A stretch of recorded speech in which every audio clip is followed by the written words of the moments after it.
காலம் சென்றதுக்கு பிற்பாடு, வயது போனதுக்கு பிற்பாடு புரிஞ்சுக்கிட்டு என்ன இல்லை?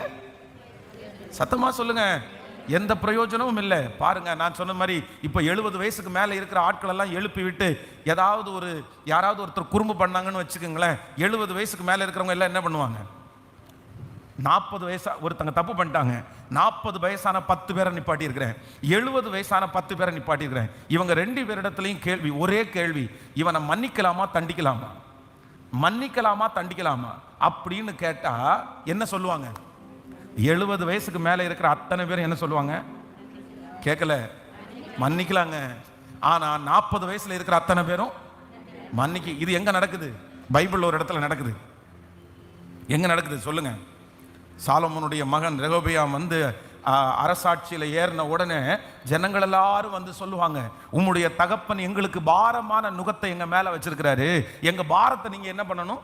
நீங்க லெகுவாக்கணும் அப்படின்னு சொன்ன உடனே இந்த மனுஷன் என்ன சொல்லுவான்னா, சரி நீ போயிட்டு 3 நாள் தாண்டி வாங்கன்னு சொல்லி தன் கூட இருக்கிற பெரியவர்கள் எல்லாரையும் கூப்பிட்டு, வயசானவங்களை கூப்பிட்டு ஆலோசனை கேட்பாரு. இந்த மாதிரி கேட்கறாங்களே என்ன பண்ணலான்னு கேட்கும்போது வயசானவங்க அத்தனை பேரும் என்ன சொல்லுவாங்கன்னா, ஆமாப்பா அவங்க சொல்றது உண்மைதான்ப்பா, உங்க அப்பா கடைசி போக போக கொஞ்சம் கடினமா தான் நடத்தினாரு, அவங்க பாரத்தை கொஞ்சம் லகுவாக்கி விட்டேன்னா அவங்க நமக்கு ரொம்ப சாட்சியா இருப்பாங்கன்னு வயசானவங்க எல்லாம் சொல்றாங்க.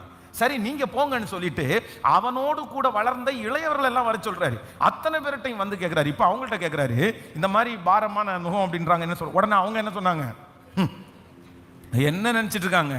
உங்களை என்ன சின்ன பையன் நினைச்சிட்டு இருக்காங்களா?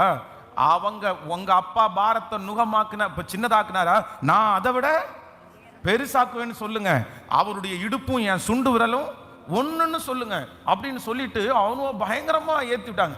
இப்ப இவன் என்ன பண்றான்னா, அவருடைய பெரியவங்க சொல்ற வார்த்தையை கேட்காம தான் கூட வளர்ந்தவங்க சொல்ற வார்த்தையை கேட்டதுனால அவனுடைய ராஜ்ய பாரமே 2ஆ பிரிஞ்சிருச்சு. இதுக்கு தான் என்ன அர்த்தம் அப்படின்னா, பெரியவங்க எப்பவும் பெரியவங்க தான். காரணம் என்னன்னா, அவங்களுக்கு நிறைய அனுபவம் என்ன கொண்டு வந்துருச்சுன்னா, அவர்களுக்கு ஒரு அண்டர்ஸ்டாண்டிங்கே கொண்டு வந்துருச்சு.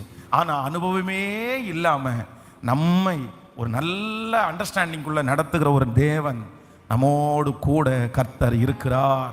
ஹல்லேலூயா.